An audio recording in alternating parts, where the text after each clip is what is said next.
Well, we left off last time where Peru bankrupt in 1878. Well, we'll start now with the modern history of Peru and bring us up to uh, the election, at least, of Ollanta Humala. The War of the Pacific lasted for 5 years, from 1879 to 1884, and Peru went into this war bankrupt. Um, Chile had declared war not only on Peru, but also on Bolivia.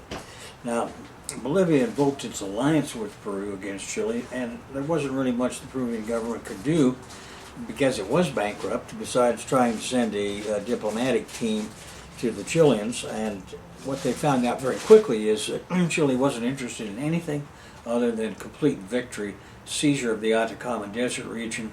Peru lost as a consequence its department of Tarapacá, which was rich in nitrates and guano, and especially in the provinces of Tacna and Arica in the Atacama Desert.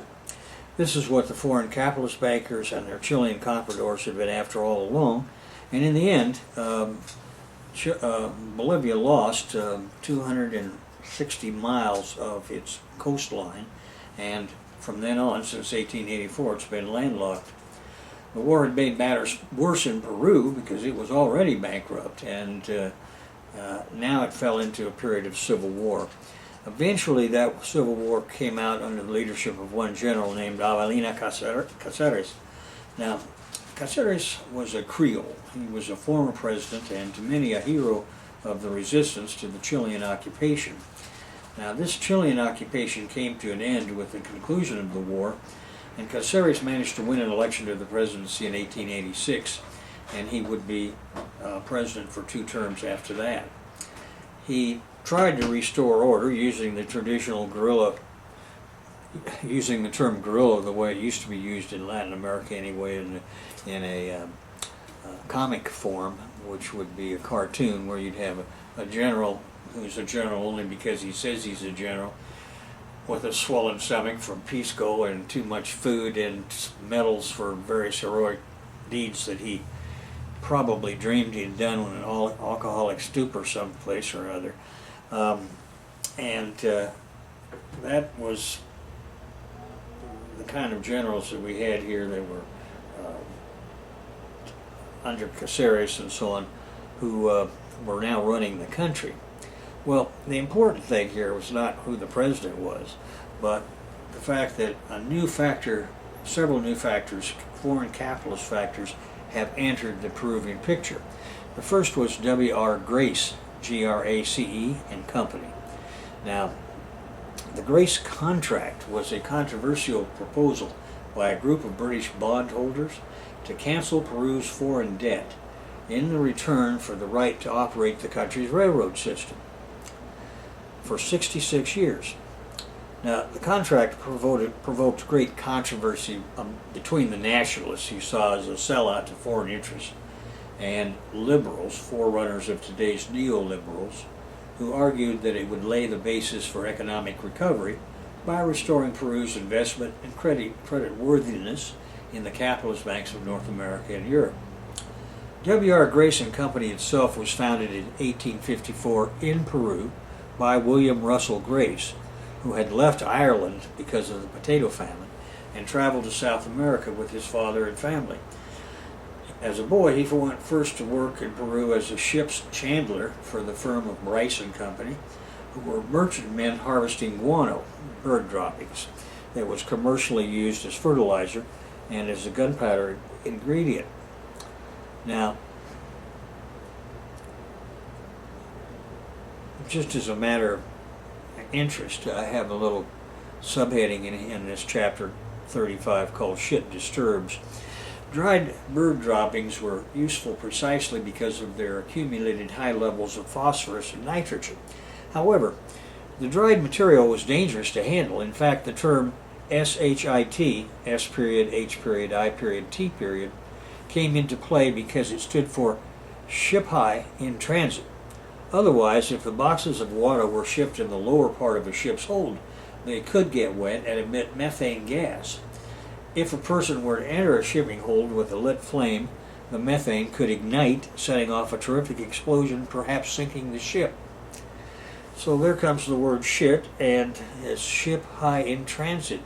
because of this guano material, which of course is bird droppings, and the danger that it poses if it ever gets wet. At any rate, Michael Grace joined the Grace business in 1865. The company name was changed to Grace Brothers and Company. They set up head office operations in New York City in 1865. Working in fertilizer and machinery, the company was formally chartered in 1872 and incorporated in 1895. So that's kind of the business history of it. According to the New York Times account, the company was incorporated as part of the estate and successor planning in 1895. The three brothers consolidated most of their holdings into a new private company incorporated in West Virginia called W.R. Grace and Company. The consolidation involved W.R. Grace and Company of New York, Grace Brothers and Company of Lima, Peru, Grace and Company of Valparaiso, Chile, William R. Grace and Company of London, and J.W. Grace and Company of San Francisco. According to its website, W.R. Grace and Company was incorporated in Connecticut in 1899. The listed capital there of $6 million did not include Grace Brothers and Company Limited in London, or its branches in San Francisco, Lima and Callao, Peru, nor in Valparaiso, Santiago, and Concepcion, Chile. So, that $6 million capitalization doesn't reflect really anything. Louis Schaefer, Grace Brothers president, was also president of Grace National Bank. Now, Schaefer would be co-executor of the estate of Michael Grace with William's son and corporate successor Joseph P. Grace. Grace National Bank becomes HSBC in 1965. As we have seen, Grace National headquartered in New York City and established as a local private bank by W.R. Grace and Company in 1914. Its stated purpose was to concentrate on business done in South America. On June 19, 1924, 10 years later, the Grace National Bank became a nationally chartered financial institution and now operated from a head office in the Grace National Bank building at 5860 Water Street in New York City. In 1950, the bank earned the largest gross and net profit in its 35-year history. On August 10, 1965, the Federal Reserve Bank gave its approval for the merger of Grace National Bank with Marine Midland Bank, and together the two became HSBC Bank USA. If you watch Max Kaiser much, you'll know that HSBC is one of those banks that recently has been charged with money laundering. But when you stop and think about it, how could a Peruvian bank ever do anything except launder money? The biggest single business in Peru is cocaine. And anybody that's got any legal business whatsoever is also involved in the cocaine business. So it doesn't take too much imagination to see where all of that comes from. HSBC originally stood for Hong Kong and Shanghai Banking Corporation, and the name reflected Chase's shipping interests as well as the interests of Marine Midland. HSBC is one of the world's giant banking concerns today. One can see, therefore, how important Grace was to a small, semi-colonial dependency of the USA like Peru in the 1900s. The Grace contract was imposed on Peru in 1888 when it was approved by the Peruvian Congress, and what this did was to make the robust recovery in silver production, which was about $35 million in 1895, the foundation for an export-led growth and economic revival.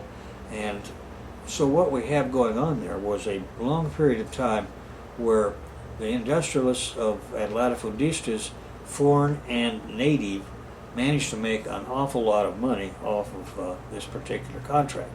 Terms of the Grace contract were that the Peruvian corporation would take over the depreciated bonds of the Peruvian government on the condition that the government-owned railroads and guano exportation would be under their control for a defined period of time.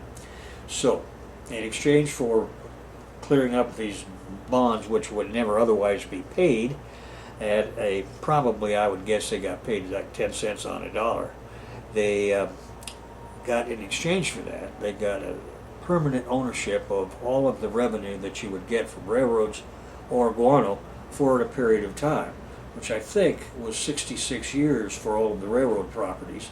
And the guano deposits were supposed to be forever.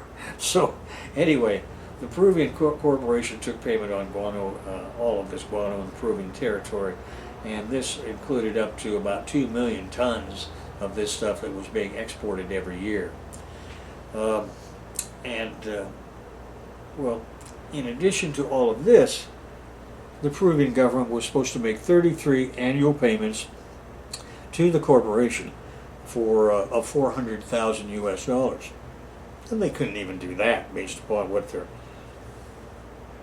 their revenue streams that were left to them, what they had.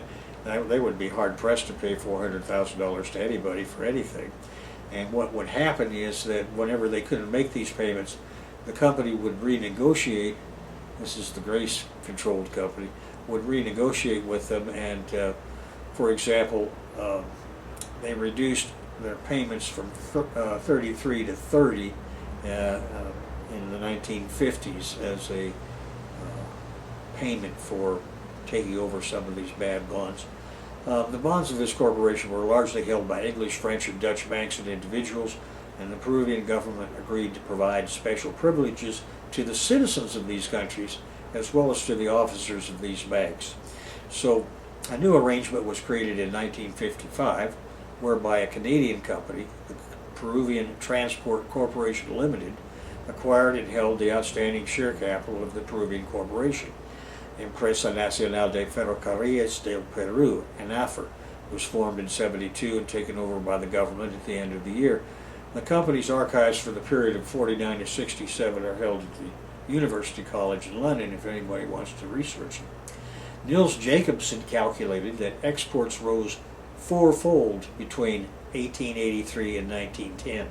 That is, from 1.4 to 6.2 million pounds sterling per year, and may have doubled again between 1919 and forward. British U.S. capital investments grew nearly tenfold, so that by 1919 the U.S. had about $161 million in investment within Peru.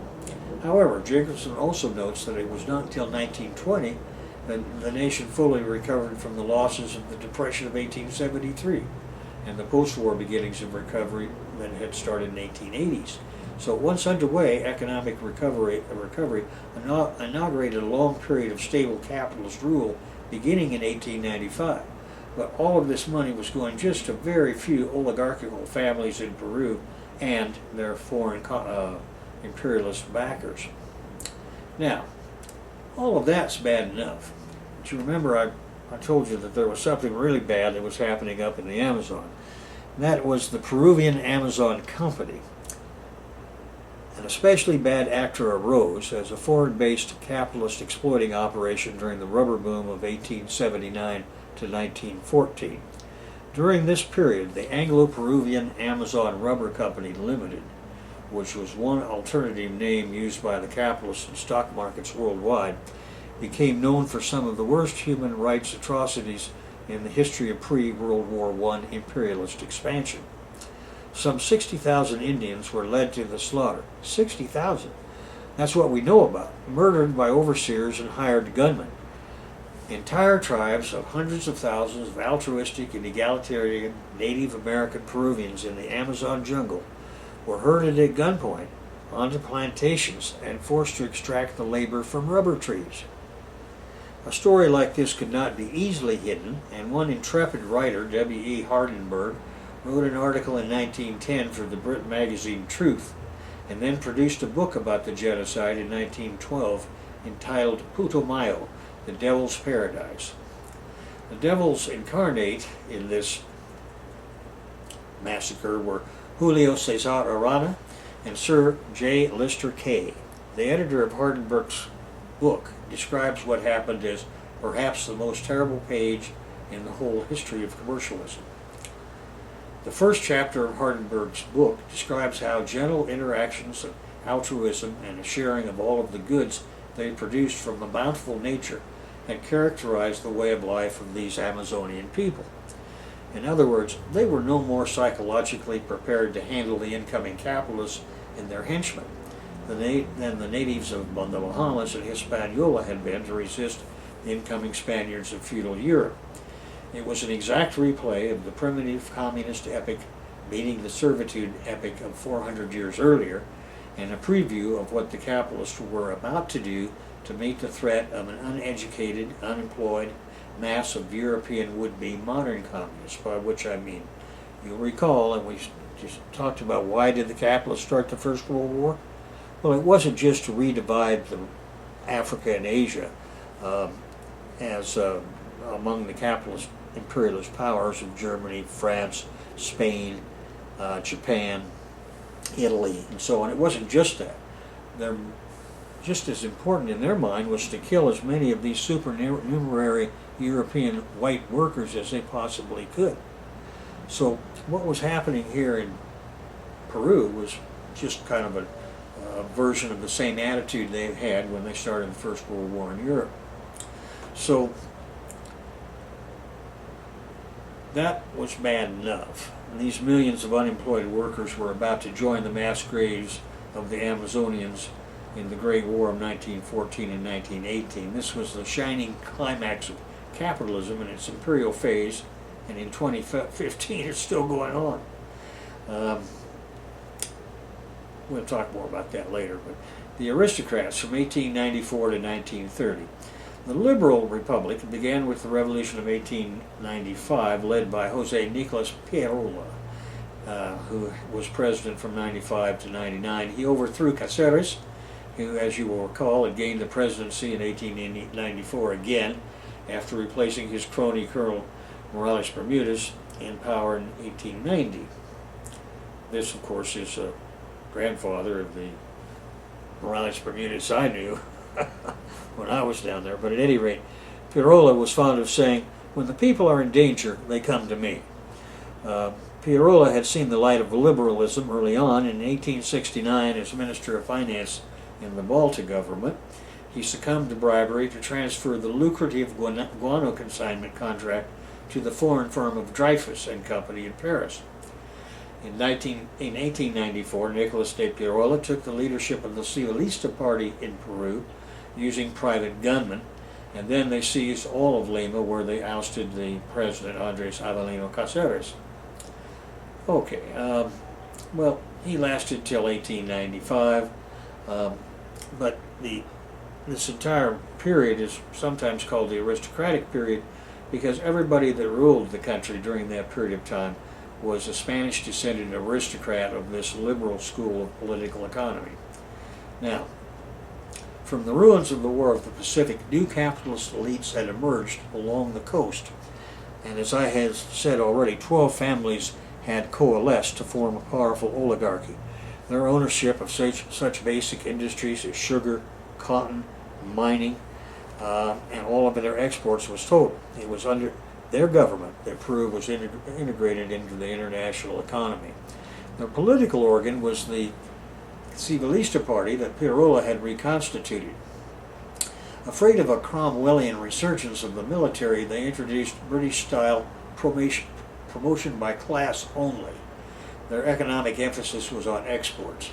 So from this period forward in the Peruvian army, the key thing was what class background you're from, which one of the oligarchical families are you from. This is the same thing that happened in England after the defeat of Cromwell.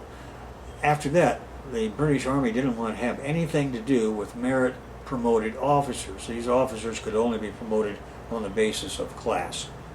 So the same thing that was happening in Peru. The 12 families had cleverly managed to gain control of the national electoral process, and they proceeded to elect their own candidate and party leader in 1903 and 1904, named Candamo, to the presidency, but he conveniently died a few months after his inauguration, and or inconveniently, depending on how you want to look at it, they controlled the presidency anyway through World War I, and the entire collapse of, and they controlled Peru through the collapse of the capitalist economy worldwide in 1920. In these elections, by the way, only rich, white, literate persons were allowed to vote, much like the U.S. had started out.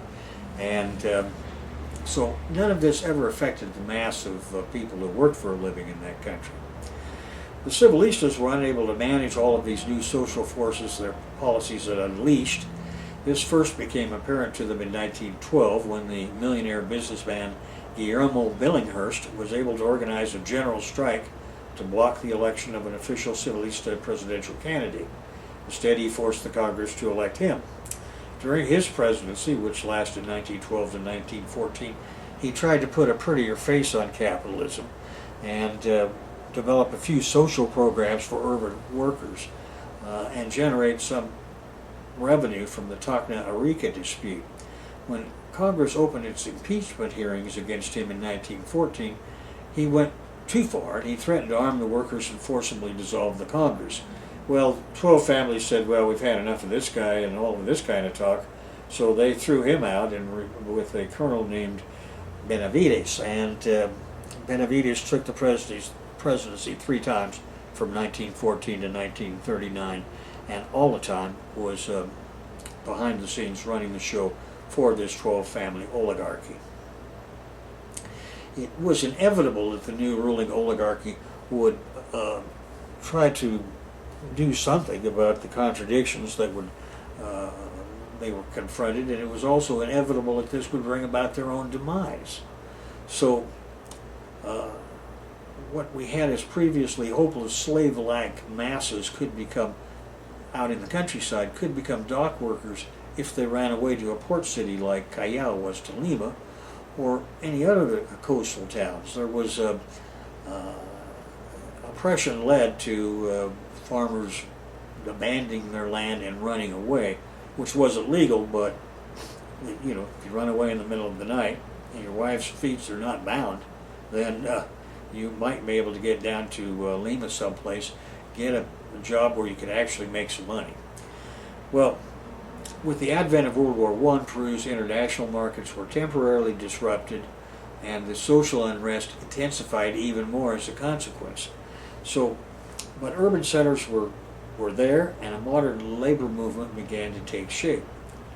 Now, another general comes to power named Leguía in this period of time. He held the presidency from 1908 to 1912, and again from 1919 to 1930, and it was under this guy that it was Aya de la Torre had to run to Mexico, for example. It was in his period of time that Jose Carlos Mariátegui was back in Lima and publishing his newspapers and bringing attention to himself as a leader of the communists.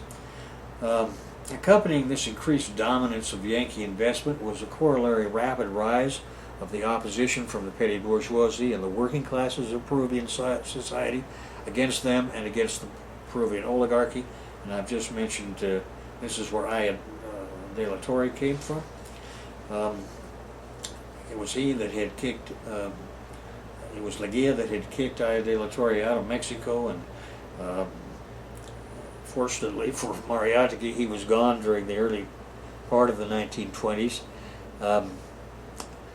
So I'm going to kind of skip up to a point where when I was arrested and thrown into prison in 1977 in Peru, thanks to the U.S. government and its CIA, DEA component down there in Lima, I had to do a number of things fairly quickly, and one of them was I had to perfect my Spanish.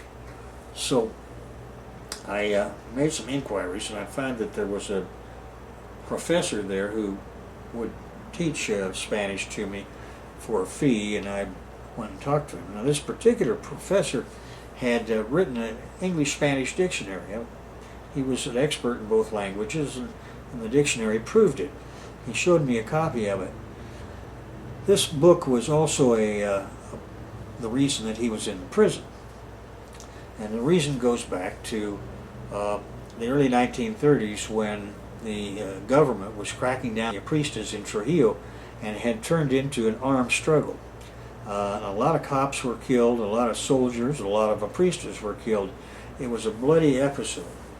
Well, introduction to this book had been written by Victor Raúl de la Torre, who is now the chief of the Opera Party. It was the Opera Party which had been fighting the army down there.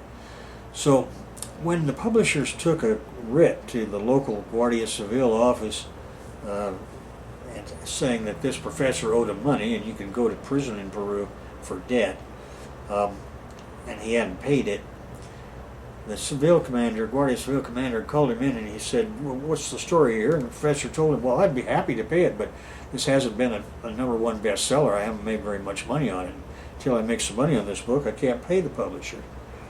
And he said, well, how long do you think that's going to take? And the professor told him however long he thought it was going to be. And the cop said, okay, we'll go on home and we'll set this over for 6 months or whatever it was. Well, then he looked at the book and he said, the professor had asked Aya de la Torre to write the introduction to this dictionary, which he had done. And the cop hadn't even paid any attention to it till now. Now he looks at the book and he sees that Aya de la Torre wrote the introduction to this book, who he hates, because the priestess had killed his father in this fight in Trujillo some years ago. So he says, take this cocksucker to Lurigancho right now. That's what the professor told me, he said anyway. And that's how it ended up out there. Well, I paid the professor enough money to pay his fine and get his ass out of there within a couple of months, and then that gave me enough time for him to do whatever he was going to do to teach me. If you get a chance to watch Mel Gibson's new movie called Get the Gringo, released in 2012, you'll see what kind of prison this was, and exactly the same kind of prison director. I remember asking this professor one day if he would come to me. I was in the process of making a deal with the authorities at various levels, and I wanted to be sure that the prison director could handle my Spanish when I bribed him. And the prof says, don't worry. He said, this prison director understands everything when it comes to money. He won't have any trouble understanding what you're offering him. So anyway, that's the end of that story. We did get the old guy out of there eventually. Well, I'm going to skip up to 1966 and the arrival of Che Guevara. There's an awful lot of intermediary material in this book. This particular chapter is 26 pages long. But let's go to November 3rd, 1966, the turning point, the arrival of Che Guevara. But the contradictions in the countryside between the enserfed farming masses and their masters and mistresses were coming to a head, especially after the arrival of Che Guevara in 1966 in neighboring and closely related Bolivia. The contradictions in the cities were also simultaneously coming to a head between the Communist Party-led intellectuals and the workers against the absentee latifundista industrialists. As we all know, the gringos and their puppet Bolivian troops captured and then murdered Guevara less than a year later in 1967. By that time, however, the knowledge that the high Andean Altiplano and its nations of Peru and Bolivia were about to be liberated had spread into every household, and that genie could not be put back into the bottle. Revolution in Peru and Bolivia was inevitable. It was just the beginning of the American-wide continental revolution for communism. One group of progressive Peruvian small bourgeoisie allied with some far-seeing big capitalists in some urban centers like Lima and Trujillo to support a military coup by Colonel Juan Velasco in 1968. Their idea was to get ahead of the mass movement before they too were subsumed by a tsunami of social revolution. In other words, Che Guevara's arrival in the Andes had scared the living shit out of the bourgeoisie in Peru. And the smart ones, those that were primarily industrialists and had no vested interest in holding all of these farmers into slavery on these latifundias in the Peruvian mountains, allied with, I'm talking about the big smart ones, allied with lots of the intermediary bourgeoisie who likewise had no interest in that. And they made those two groups together, constituting a bourgeois bloc, made an alliance with the Moscow-lining Communist Party of Peru. And as a consequence, they were able to get a colonel named Juan Velasco Alvarez to seize power at a military coup in 1968. On October 3rd, 1968, Colonel Juan Velasco Alvarado overthrew the neoliberal stooge Fernando Belaunde. Belaunde is going to come back in the future, but I only mention it here because this neoliberalism goes back a long ways, and Peru is one of those countries in which this modern form of neoliberalism. I talk about it quite a bit in the preface to the 2014 ABCs, but here they had an actual chance to put something into effect. Belaunde had tried to do it, and as a consequence, people had risen up, and Juan Velasco Alvarado took the leadership of these smart Peruvian capitalists, allied with the communists, and formed a revolutionary government of the armed forces. Now, one of the central controversies at the time had been the International Petroleum Company. Now, that was the Peruvian branch of Standard Oil of New Jersey, which by this time had the name of ESSO, E-S-S-O. Now, so International Petroleum was their subsidiary for Peru, and it produced 80% of Peru's output. Peru had a national petroleum company called Empresa Petrolera Fiscal, but it only produced about 1% of the oil. Royal Dutch Shell produced the remainder, which was about 18%. So you can see that Peruvian government participation in the oil industry was almost non-existent, and all of it was done by either Rockefeller interests or Royal Dutch Shell out of Europe. Now, by comparison, the refining capacity in 1950 showed that International Petroleum, for example, produced 33,000 barrels daily. That's the ESSO, or the Standard Oil of New Jersey operation, while the Peruvian government corporation had only 1,300 barrels per day, which is essentially nothing. And International Petroleum also owned its oil concession fee simple, and paid no royalties to the Peruvian government. It was free of all of that. So at that time, the world was ruled by 7 major oil companies, and that had happened by 1949. About this time, Arm & Hammer's Occidental was trying to get into the Seven Sisters by becoming an 8th sister, so to speak. But the 7 big oil companies that dominated the entire world at that moment were Standard Oil of New Jersey, which is ESSO, or Standard Oil of California, Saucony Vacuum Oil, Gulf Oil, Texas Company, and 2 British-Dutch companies called Anglo-Iranian and Royal Dutch Shell Group 6. Apart from Mexico and Russian-controlled countries, these 7 companies controlled, directly or indirectly, most of the world's petroleum business. So this meant that control of the industry by these 7 companies extended from the reserves through the production, transportation, refining, and marketing. All 7 of these companies engage in every stage of operations from exploration to marketing, but they do it as a combine, which is technically illegal. In other words, they're not fighting for each other tooth and nail. They are working with each other in every conceivable way to conduct exploration, conduct marketing, set prices, wholesale and retail prices.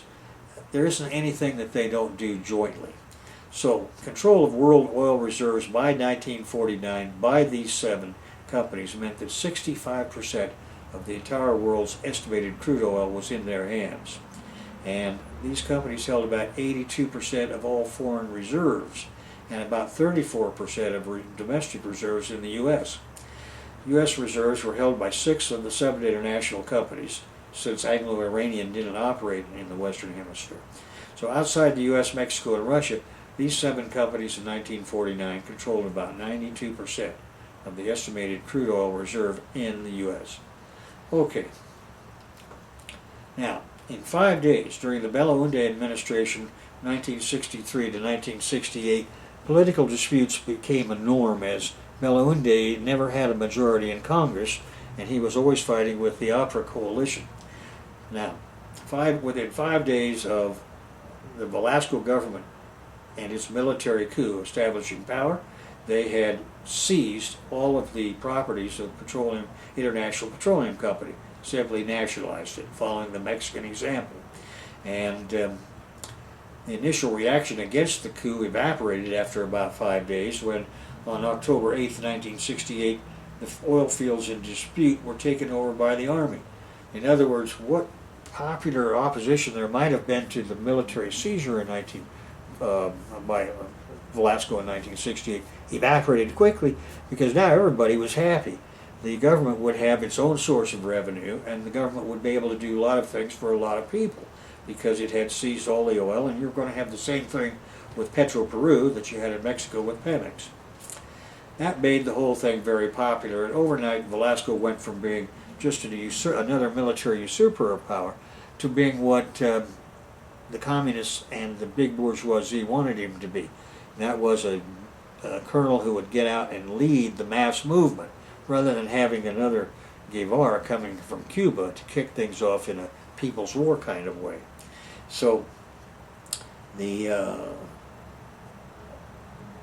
now that wasn't just oil. Quickly the government nationalized everything and set up things like Pesca Peru, the Peruvian government's fishing corporation, Minero Peru, the Peruvian government's mining corporation, Petro Peru for oil, Cider Peru, Centromin, Electro Peru, Anapu, Anatru, Anafer, the Peruvian telephone company, Entel Peru, Correos del Peru, all of these things, everything that had been in private oligarchical hands and foreign capitalist hands was now being moved into the public sector.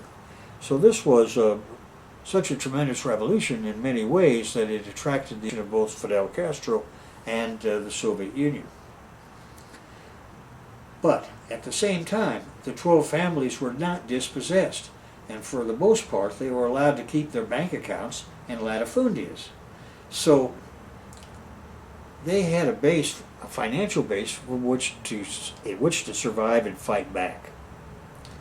The media was now free and dominated by communists and other left-wing intellectuals allied with the government. A complete education reform was undertaken and the schools removed from control of the Catholic Church. Their mission was aimed at including all Peruvians with a scientific secular education. A new generation of vocational and university-educated students emerged. A new patriotism gripped the country as the poor Indians, who had been previously outcast from everything by the white oligarchy, were the new heroes. Dia del Campesino, or the Peruvian Farmers' Day of June 24th, became a national holiday. The educational reform of '72 provided for intercultural bilingual education of the indigenous peoples. These Native American people of the Andes and the Amazon were half of the population. They had been officially discriminated against ever since the Ronin conquest and the establishment of feudal baron rule by their ancestors. Lima was found to have the last remaining Catholic Inquisition torture chamber and dungeon. I remember visiting that in my first visit, and in the last decade or so when I've had an opportunity to make a clandestine visit to Peru, I have taken another look at it. It's still the biggest tourist attraction there. And what had happened was that there had been archaeological excavations before, but this time there was some kind of construction going on to build some other kind of building, and they ran into the last remaining Catholic Inquisition torture chamber and dungeon, and the whole thing has been turned into a museum. So now they have hundreds of school buses taking kids over there all the time, every time I've visited, and you go on a tour and you go down, you come into a open place on the surface where you hear the original Inquisition court was being held, and there are witnesses that are behind doors, and there's the prosecutors up here and so on.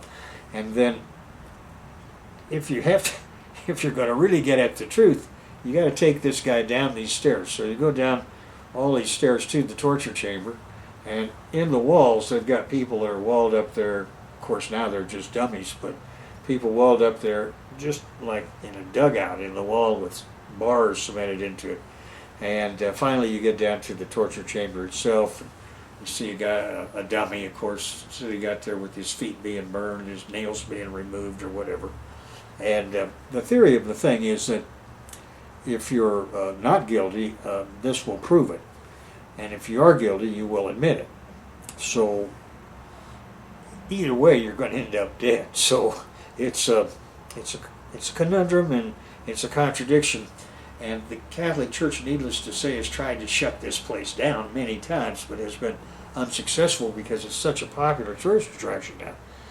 Everywhere else in the world, the Catholic Church has succeeded in destroying the remnants of their torture chambers and their Inquisition, but not this one in Lima. So if you have any desire to see what a Catholic Inquisition was like any time in the previous 2,000 years, you might like to go to Lima and visit this museum of the Inquisition. At any rate, in 1975, the Velasco government enacted a law making the Quechua language an official language in Peru equal to Spanish.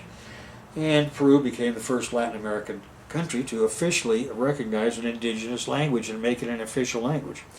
This law would cease to be valid when I. de la Torre's Constitution of Peru of 1979 became effective, because, by the way, he did win that election and became president of the Constituent Assembly. But somehow that particular part of the Constitution that would make Quechua and Aymara mandated by law as an equivalent language to Spanish never happened then. I'm not sure what's happened since Ollanta Humala took over in that regard. We know that in Bolivia now the indigenous languages are official languages, and they call their country the plurinational republic, meaning that they recognize the existence of all of these different indigenous nations.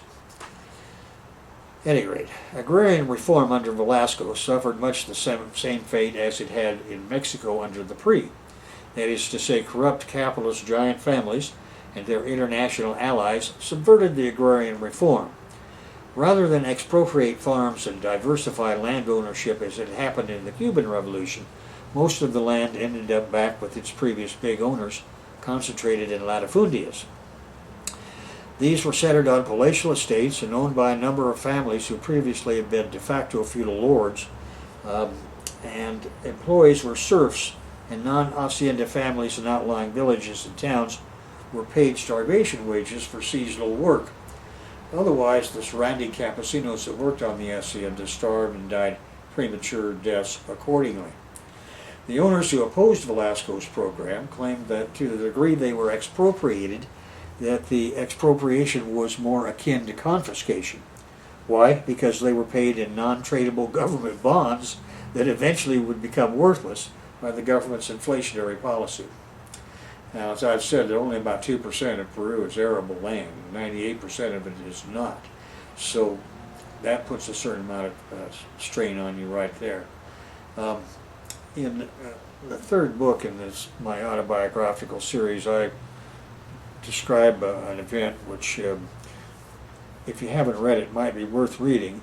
A young woman who had deplaned at Jorge Chavez International Airport in Lima, I had noticed when I was putting some people of my own on another airplane on my way out. Well, she was an extraordinarily beautiful woman and appropriately dressed for a Peruvian ruling class girl. And I hadn't thought about it much after that, but as I walked out the front of that airport, I noticed she was walking out in front of another place over there, and I couldn't help but stop and watch because this was a spectacle. The cops ran out in the street to stop all the traffic for her. This is because they recognized that she was one of their class superiors, and she walked across the street. I noticed a bunch of little kids that were always out there trying to carry bags and grab some of her bags, and they were carrying them behind her at a respectful distance. And it looked to me like she was heading for a limousine on the other side of the street that had come to get her. Well, at the same time I noticed that, I noticed two secret police cops. By this time I know exactly what these guys look like. I describe it in that book. Had come out from the other side of me, walked across the street, had gotten up on the sidewalk, and they were following her directly. And I realized just like that what was going to happen. They were going to grab her. But I couldn't quite figure out why, because she was obviously from the superior class, somebody they should be working for. At any rate, what I decided to do was to walk across the street where I had my international carryall parked, and under the seat I had a shoulder holster and a Walther in the whole thing, and I also had a clip-on down there someplace from my belt. I grabbed one of them. I think it was the clip-on, and I also had a M1 carbine in the back seat that was wrapped up in a blanket. But at any rate, I remember I got back on the sidewalk and I came up behind these cops and they grabbed her and they picked her up off the ground. And about that time I decided, well, I'm going to do something right here. Now another car like a Ford LTD is coming this way. That was a typical secret police car. CIA used to give them, DEA in those days. And dark windows, no license plate. And I realized they were going to put her in there. So I fired 2 shots over the head of these cops. They dropped her like a hot potato and turned around to see what was going on. And I did my best James Bond crouch and point and said something like, "Are you feeling lucky, Cholo?" Now, apparently they weren't feeling lucky because they took off and ran across the street. So did the driver. Oh yeah, I'd also put a round in the radiator in that car that pulled up there. Driver took off. I remember I walked over to her and I said, "You better come with me." She said, "Who are you?" I said, "Well, I'm rescuing you from this." So she did. Now, that story goes on. I took this girl, make a long story short, she wanted to go to her home, which was in Huancayo, which she described to me as a ranch house. When we got there, I realized that her idea of a ranch house was not a bonanza kind of ranch house, which I'd been thinking of, but was actually a castle surrounded by a very thick wall, high and thick. Thicker at the base than it was at the top, which showed me that it had been built back in the days of the conquest. Well, during the course of this time, from a political standpoint, I of course kept my politics to myself. This is something I'd learned long ago. For ease of transit, you want to compartmentalize things. So what she had told me was enough to, I got the picture. She and her father were out of favor with the current government. Now this is the government that had overthrown Velasco, and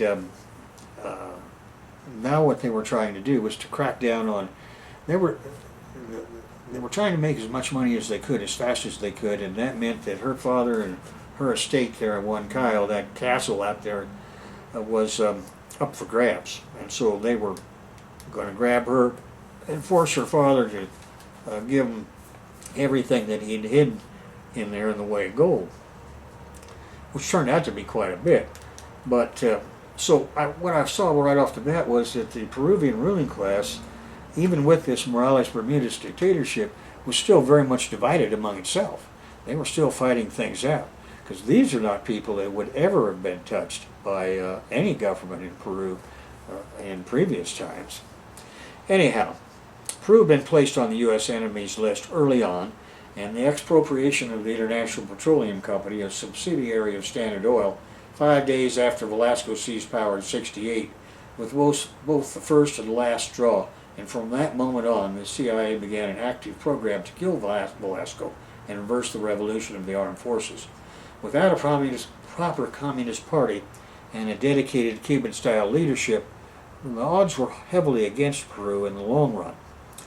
Although the claims over the International Petroleum Corporation were ultimately resolved in negotiations between the two governments, this agreement continued over such issues as Peru's claim to a 200-mile fishing limit that resulted in the seizure of several U.S. commercial fishing boats, and the expropriation of the U.S.-owned copper mining company called Cerro de Pasco Corporation. In 1973, Velasco announced during a press conference when questioned about Soviet military advisors in Peru that the U.S. Peace Corps was being expelled from Peru. The Peace Corps had been a CIA front from the beginning, as is U.S. aid today, and although the oligarchy media in Gringolandia keeps the Gringo population ignorant The world population is not ignorant, certainly not the Peruvian population. So the Peruvian military government ran deeper into debt as the U.S. IMF sabotaged Peru's foreign banking relationships, and Peru was forced to devalue the currency again. Without investment capital to keep up with world standards, fisheries and agriculture began to fall behind. Pesca Peru, the government fishing company, tried to keep up by aggressively overfishing the anchovy blooms. Anchovies were the primary resource for fish meal production, not to mention the key fish in the Peruvian marine ecosystem. The El Nino event in '72 led to an absolute collapse of these fish-stressed stocks, and it would take a decade to recover. The U.S. sabotaged the agrarian reform that resulted in the creation of thousands of capital-poor and mostly uneducated small farmers. Naturally, their production fell substantially short of what it would have to be to compete with the great latifundias, and they were forced to sell out. Dispossessed families fled to the slums of Lima and Trujillo to try and eke out a living as day laborers somewhere. Now, this emigration was exactly what the U.S. conspirators and their 12 family plotters had planned. Chaos in the farming valleys led to periodic shortages, rationing, and increased social unrest. It was in this atmosphere that the U.S. launched the Morales Bermudez counter-revolution. The counter-coup, the USA Comprador Right takes over, the new revolutionary government of the armed forces, on August 29, 1975. Prime Minister General Francisco Morales Bermudez overthrew Velasco in a coup d'etat. I arrived 2 years later in time to witness how the CIA-led golpistas, golpista is a Spanish word for couist, a person that pulls a coup d'etat, golpe, had murdered President Velasco in a Lima Naval Hospital. I was arrested in November 30th, 1977, having just watched the beginning, but already steady deterioration of the Morales Bermudez puppet regime. In other words, when Morales Bermudez took over, he didn't announce this as a revolution against the government of the armed forces. In fact, he kept the name Revolutionary Government of the Armed Forces, just like they kept the name Center for Social Readaptation for the prison out there in Lurigancho. So, if it wasn't as obvious as it had been when Velasco had taken over that there's a new sheriff in town. But by the time I got there, it was pretty obvious what was going on. For example, this girl that I had rescued at the airport and taken to Huancayo. This was the very end of this Civil War period between these ruling class families. Well, in the elections on May 18, 1980, the Gringo Embassy saw that Belaunde Terry was reelected. Fernando Belaunde, you recall, he's the guy that originally had been overthrown, and now he's back in power again. Well, this is what brings us up to the period of time that we're going to have the Civil War, where the Shining Path begins to fight all across Peru. Now, most people that write about it say that the Shining Path War started in 1980, and I'm not quite sure where they get that idea, but I suspect it's from the printed documents, which date from 1980. But the actual fighting began in 1977. And I'll just conclude this discussion by giving you a little update to it. Then in the 2016 edition, this is the 2015 edition ABCs, in the 2016 edition, I'm going to take all of these chapters and bring them up to the present day. So we'll go through the Civil War and then up through the period of the current should have completed the current president, Ollanta Humala, should have completed his first term by that time, and we'll finish it off then. But at this particular time, when I got down there, there were a whole series of things which were happening that I got involved in, and which may be or may not be of some interest to you, I'm not sure. But one of the first things that happened was I went there because Scotty McNeish asked me to go down there and take over the completion of his work in the Ayacucho Basin on the early man site at Piqui Machay Cave. Dr. McNeish and I had become involved in the search for early man in San Diego, and then he had invited me back to Andover to meet other luminaries of the Harvard set, for example, in anthropology and archaeology. They came out for the opening of his museum, which was then a brand new museum opening on the campus of where they'd always been, and what I call the ruling class finishing school of Phillips Academy, where this is a place where the Kennedys and the Fords and the Rockefellers and even the Bushes go to school.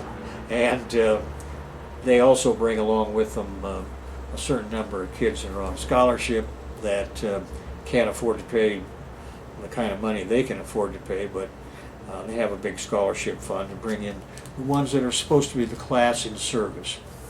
At any rate, well, I had gone down to finish up that work, and while I was there, one of the first things that happened is that I'd been contacted by people that were in the Communist Party.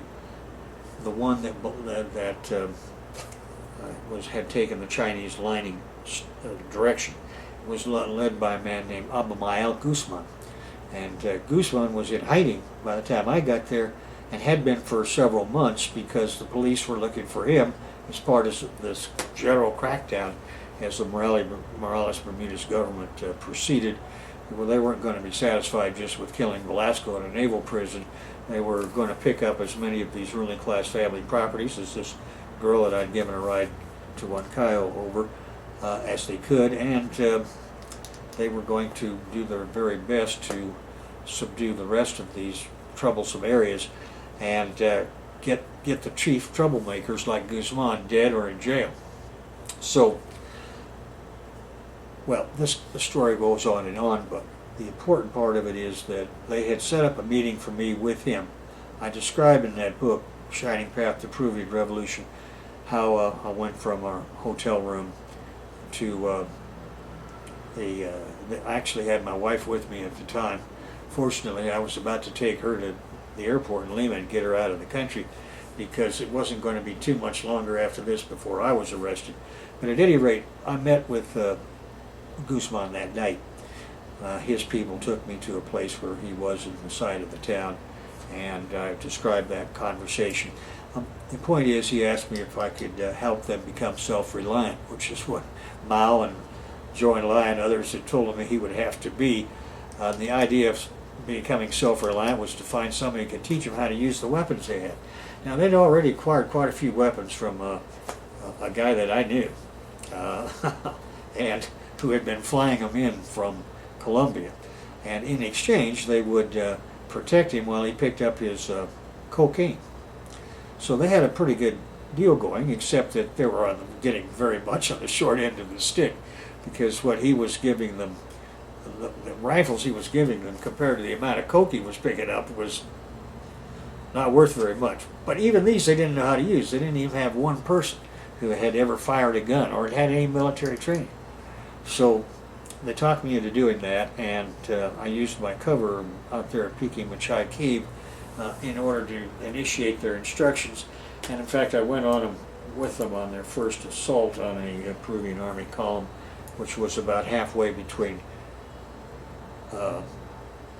Ayacucho and Huancayo. If you want to read an interesting story about that fight, you can read it there. But for our purposes, what I want to do is to bring you up, show you the struggle that was going on in Peru throughout the 20th century between some of these giant corporations like W.R. Grace, which is now HSBC, and this bunch of people out there and that committed all of this genocide and killing at least 60,000 Peruvians up there in the rubber plantations. And so they had all of that, plus they had the recent history of intercapitalist war, where both Peru and Bolivia had lost a lot of territory. It was a real anxious and active period of time, and it was easy to get killed in those days if you made the wrong mistake. The attitude toward human life, I think I saw expressed in a movie recently, and I thought, well, that's just like in Peru. I remember being cuffed in the back seat of a police car while they were running down one of my phony stories, and we came up against the body of a woman laying across the street. And they screeched to a halt. I thought, well, they're going to go out and give that woman a hand. And they did. One of them grabbed her 2 hands, the other grabbed 2 foot, and they just threw her off the side of the road and got back in the car and took off. Well, about that time it dawned on me that I was in a hot, tight spot. It didn't get any less tight for the next 3 years. So at least you've got a view of how the Communist Party got started and some of the phases that it went through, including the period when it was Maoist. Today you have 3 communist parties in Peru. The father of the current president is the founder of one of them, for whatever that's worth. So we'll stop right there, and in the next lecture we're going to move on to Colombia.